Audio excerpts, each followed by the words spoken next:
Seguimos com o Jornal da CBN, segunda edição. Como anunciamos aqui na abertura do jornal, a gente conversa agora com Ciro Gomes. Eu e Rosana Jatobá conversamos aqui com o ex-governador e ex-ministro Ciro Gomes. Como vai, ministro? Boa noite. Boa noite, Roberto. Um forte abraço a você, a Rosana e toda a gente querida aqui no Brasil inteiro. Faz aí o prestígio merecido da nossa CBN. Boa noite, ministro. O senhor lança o livro Projeto Nacional, O Dever da Esperança. É o seu quarto trabalho. O que o leitor vai encontrar nessa obra, ministro Ciro Gomes? Vai encontrar, antes de mais nada, um apelo a um debate fraterno, respeitoso, não é? Mas vai encontrar uma provocação pessoal minha para que esse debate obedeça a um método. Eu tento mergulhar no diagnóstico para entender por que o Brasil, desde os anos 80, não consegue crescer, ou cresce bem no ano, leva muita esperança, faz governos serem muito populares e depois quebra e entra em crise e rupturas institucionais. Eu tento examinar isso à luz da história, dos contextos internacionais. Em seguida, eu examino o contexto geopolítico, o Brasil no mundo, e em seguida eu afirmo categoricamente, com o risco de dar a cara para bater, projetos práticos. É até a parte mais chata, porque eu falo muito em números, digo de onde vem o dinheiro, quanto custaria, a ideia de fazer do Brasil um país com indicadores de desenvolvimento humano semelhantes ao da Espanha em 30 anos. E tento calcular concretamente como fazer isso e chegar lá. Em seguida, eu proponho um conjunto de reformas e especulo um pouco sobre essa questão de esquerda, direita, democracia, à luz do que está acontecendo no mundo e especialmente do que está acontecendo no Brasil. Ministro, a pandemia do coronavírus trouxe uma perspectiva de um novo paradigma, não só para a economia do Brasil, para economias do mundo inteiro. Nós temos aí a maior intervenção estatal dos últimos anos, os governos tendo que fortalecer as suas redes de proteção social. Aí eu pergunto ao senhor, que tipo de impacto o conteúdo da sua obra sofre com a pandemia do coronavírus? Eu fico muito triste porque tenha vindo a pandemia, que está matando já 25.598 brasileiros, que é o número de ontem. Transformamos o Brasil no segundo país do mundo em contaminados, só perdemos agora macabramente os americanos, estamos com 411.821 brasileiros contaminados, temos uma das mais graves taxas de velocidade de contaminação, uma das mais graves taxas de mortalidade, porque somos uma sociedade muito pobre, muito heterogênea, enquanto a gente fala para as pessoas terem isolamento social, metade das famílias brasileiras vivem em domicílios precários, sem sequer saneamento básico. E esse livro, ele já propõe um novo paradigma. Eu sustento que o Brasil, agora à luz e o mundo, precisamos celebrar um novo normal. Eu não gostaria, digo isso já na introdução, que a pandemia viesse a evidenciar a profundidade desse argumento. Mas aparentemente a pandemia vai pedir que a humanidade se debruce sobre esse tipo de felicidade falsa, e eu especulo sobre isso, que nós da humanidade fomos induzidos a imaginar que seria possível no consumismo que mata o planeta Terra e que transforma uma minoria, em angustiados pelo outro padrão de consumo, e uma esmagadora maioria a sensação de que são excluídos de um banquete para o qual não foram convidados, embora sejam todos excitados para participar da beleza dele. No concreto, o que sente um jovem brasileiro que nasce na periferia de Fortaleza, do Rio de Janeiro, de São Paulo, de Belo Horizonte, com esse compre, o desejo de ter o tablet, de ter o smartphone, de acessar a internet 5G que está chegando, se a família dele não tem renda para isso? Agora, ministro, eu queria ouvi-lo a respeito do cenário atual, não temos como fugir disso, já que hoje o presidente Bolsonaro disse que ordens absurdas não se cumprem, numa referência à operação da Polícia Federal contra a divulgação de fake news. O Eduardo Bolsonaro também falou em ruptura institucional, dizendo que só não se sabe quando. Não se pega nem se vai acontecer, mas sim quando pode acontecer. Como é que o senhor tem acompanhado esse ambiente absolutamente radicalizado e que perigos isso representa para o Brasil neste momento, ministro? Olha, Roberto, a gente aprende aqui com a sabedoria popular do interior de onde eu venho, do Brasil, que cão que ladra não morde.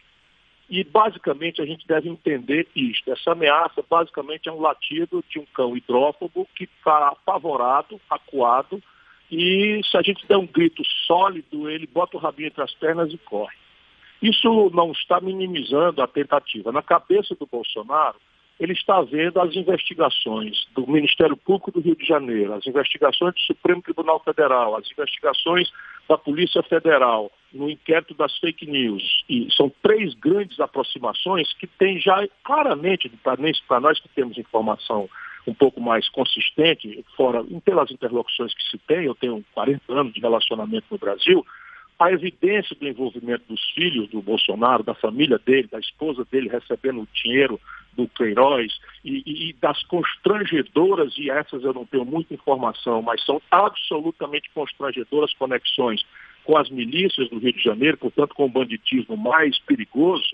Essas investigações todas estão muito perto de mostrar a família do Bolsonaro como aquilo que eu sempre soube que eles eram. Desculpa a palavra muito forte, mas é uma família de acelerados, é uma família de gente desonesta, muito perigosa. E o Bolsonaro, eu fui contemporâneo dele, deputado. O Bolsonaro roubava dinheiro da gasolina do gabinete, roubava fazendo funcionários assinar recibo falso para ele botar o dinheiro no bolso. Eu estou dizendo isso, é fácil de demonstrar com o portal da transparência da Câmara Federal. E ele imagina, então, nesse processo que, se ele grita, ele vai coagir a Procuradoria da República, ele vai coagir a Polícia Federal, vai coagir e constranger o Supremo Tribunal Federal. Ele está completamente enganado. Não existe ambiente nem interno no Brasil, e eu digo isso porque conheço bem a realidade brasileira, conheço, inclusive, o que estão pensando os verdadeiros militares do país. Não há ambiente no Brasil para um golpe de Estado, muito menos haveria ambiente internacional. E se na hipótese remota houver um golpe, esse golpe não seria para manter um boçal despreparado como o Bolsonaro, né? Se houvesse esse risco de uma disruptura, de todos os riscos de envolver mais uma vez as Forças Armadas numa aventura institucional com grande probabilidade de não reconhecimento internacional, evidentemente não seria para sustentar Roberto Jefferson, Valdemar Costa Neto e as pusilanimidades e vilezas do Bolsonaro e da sua quadrilha. Ministro, esse é o seu 5º livro, não é isso? Isso, é o meu 4º livro. 4º livro. Eu estou sempre trazendo essas reflexões sobre a cidadania, democracia, as questões mais graves, né, e urgentes do nosso país. Em que nível de exercício da cidadania nós estamos hoje? E, na sua avaliação, as instituições estão reagindo devidamente? Olha, o nível de exercício da cidadania brasileira está muito precarizado, porque o Brasil sofreu um colapso estrutural na economia e nós perdemos a imaginação institucional. Isso no momento em que aquele pensamento progressista teve a generosa oportunidade de ir ao poder. Lato sensu, alargando aqui, a proposta social-democrata, moderna, elegante do Fernando Henrique, a proposta mais social, mais comprometida com a pobreza do lulopetismo, transformou-se em quê? Na pior década, falando agora desses últimos 10 anos, a pior década de toda a história econômica brasileira. Eu demonstro isso com números. O Brasil teve, do ano 2020 ao ano 2010, a pior década em matéria de desenvolvimento econômico da história nossa, desde que se levanta esse indicador, desde os anos 1900. E isso explodiu nas costas do povo brasileiro, um desemprego aberto, que está explodindo, está se agravando novamente, com a informalização, pela primeira vez, mais da metade da sociedade brasileira vive de bico, sem proteção nenhuma de hoje nem do futuro, também fora da contribuição ao financiamento do Estado e das políticas públicas que a população deseja, espera e os políticos prometem, né, que deva prover saúde pública de qualidade para todos. Todo mundo reclama com razão dos filas de hospital, do não trato nos postos de saúde, uma educação que emancipe o trabalhador e o filho do trabalhador não tem. A sociedade está com medo porque a insegurança graça, o Brasil mata em homicídios no Brasil, mais do que as guerras civis que o mundo assiste na mesma contemporaneidade. Então existe uma frustração imensa com esse movimento. E isso foi passionalizado, introduziu-se um componente odiento, até também humanamente compreensível, pela notícia vulgarizada da corrupção generalizada promovida por aqueles que faziam o discurso moralista. Se a gente bem lembrar, toda a retórica do PT era denunciando a corrupção, todo mundo era bandido, só eles eram anjos, e a promessa difusa do paraíso descer para a terra.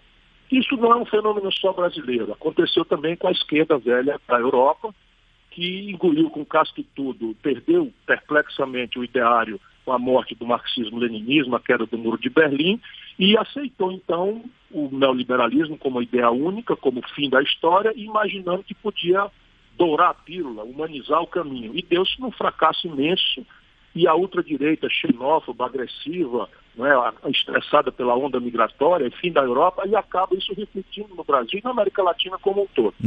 Trata-se agora da gente, entendendo isso, tentar desanuviar esse ambiente e substituir ódios e paixões por reflexão, inteligência, diálogo, né? A compreensão de que nós precisamos consertar um problema que é dos mais graves do mundo. Hoje o Brasil vai com a inflação fiscal alimentar. Ministro, eu tenho ainda 30 segundos, e nesses 30 segundos eu queria que o senhor tentasse resumir por onde passa essa criação de diálogo e pacificação para essa radicalização que a gente vê.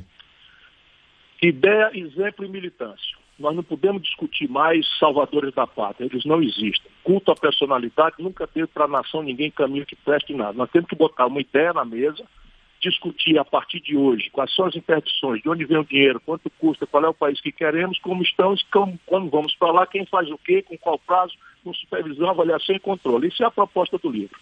Ministro, muito obrigado, pela entrevista aqui ao Jornal da CBN, segunda edição. Oportunidade. Parabéns pelo trabalho, uma boa noite. Posso só dizer, Roberto, claro, que esse livro já está disponível para pré-venda na Amazon.com. Amazon.com, perfeito. Projeto Nacional, ele chama O Dever da Esperança. Isso. Perfeito. Obrigado, ministro. Até a próxima. Muito obrigado a você, Rosana. Um abraço. Boa noite. Ciro Gomes, portanto, lançando o livro Projeto Nacional, O Dever da Esperança, pela Amazon.com.